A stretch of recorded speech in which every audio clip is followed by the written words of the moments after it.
Hi guys, Dirk here. Thanks so much for tuning in. My quest for the perfect 4K dashcam always ended in a struggle. Whether the dashcams had an amazing image quality, but were way too overpriced, or they were priced right, or even a bargain, but the image quality was crap. Until I came across this one, the RedTiger F7NP, a 4K dashcam that I installed in my personal car, and I'm very happy about it because it is the perfect compromise. I did not install the rear camera though. I have it here. So everyone who's expecting rear camera footage, this video is not for you. But I'm happy to share with you the front camera footage 4K by day and by night.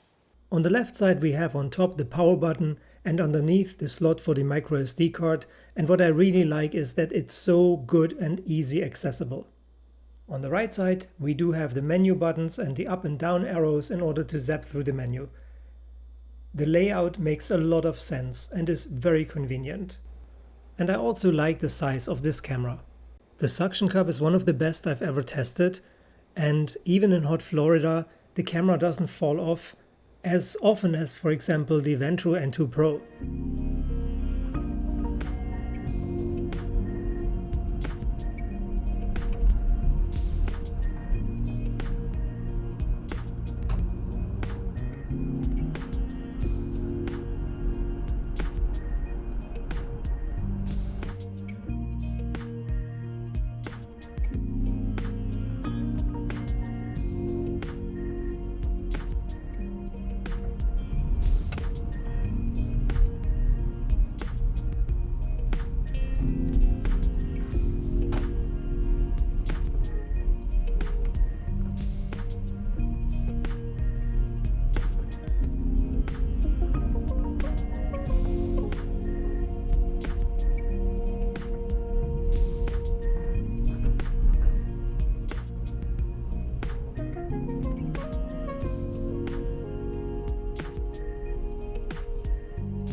Thanks so much for watching this. I hope you enjoyed it. If so, leave a like and subscribe to my channel. Till the next time, stay safe and take care. Bye for now.